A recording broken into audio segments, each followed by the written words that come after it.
Season 3 of The Summer I Turned Pretty has been steadily building emotional weight, and episode 5 is no exception.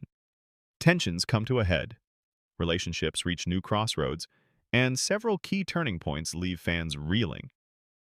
This episode, titled Ripples, dives deeper into the aftermath of decisions made in earlier episodes, examining how grief, love, and growing up continue to pull the characters in different directions. The episode opens on a quieter note than some of its predecessors, but that doesn't mean it lacks emotional firepower. In fact, it's the stillness that allows the ripple effects of earlier actions to fully unfold. Belly's emotional struggle intensifies. After the heart-wrenching confrontation in episode 4, Belly finds herself emotionally overwhelmed. She's torn between her connection to Conrad and the growing comfort she's found in Jeremiah. Episode 5 reveals Belly waking up before everyone else and retreating to the beach, an early morning escape that mirrors her internal turmoil.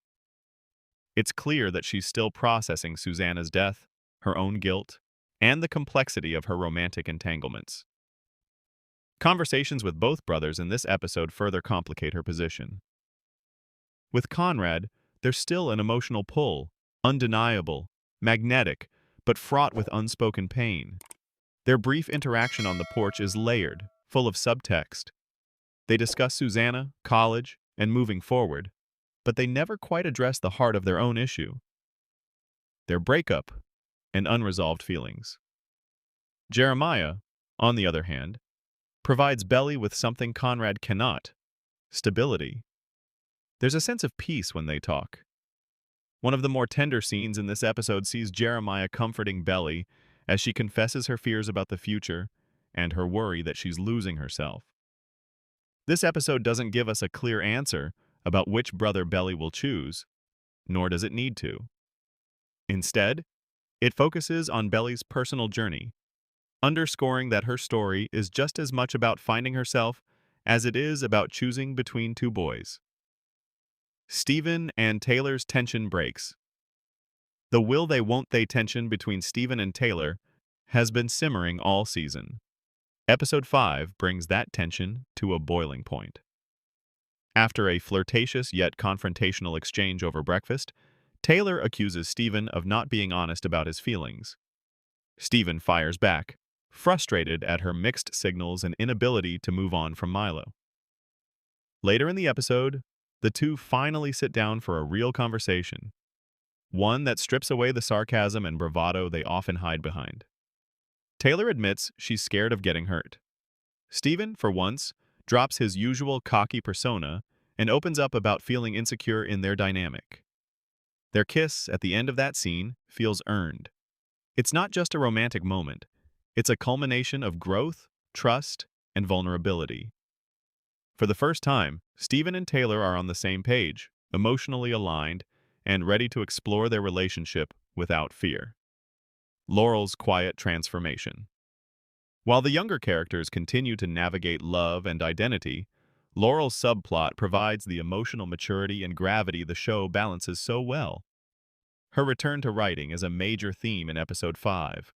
Laurel is shown scribbling furiously into her notebook, clearly channeling her grief and guilt over Susanna's death into her work. There's a scene where she finds a photo of Susanna and breaks down quietly in her room. It's simple, but it resonates deeply. Grief isn't always loud, and The Summer I Turned Pretty captures that truth beautifully through Laurel's storyline. Her moment with Belly later in the episode is one of the most poignant.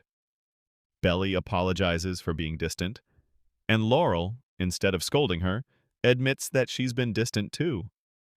They embrace, and it's a much-needed emotional reset in their strained relationship. Conrad's letter discovery. One of the biggest moments in episode 5 comes toward the end, when Conrad discovers a letter from Susanna in a drawer at the beach house. This revelation sends him into an emotional tailspin. The letter, written just before her death, is addressed to both boys but includes a very specific message to Conrad: to let go and be happy. This discovery reframes much of Conrad's behavior. His aloofness, his resistance to intimacy, even his reluctance to fight for Belly. It's all rooted in guilt and fear. He hasn't allowed himself to move on because doing so feels like betraying his mother's memory. As he reads the letter in silence, the camera lingers on his expression, a mixture of grief, relief, and emotional release. It's a turning point for Conrad, and it signals that he may finally be ready to open up, not just to Belly, but to himself.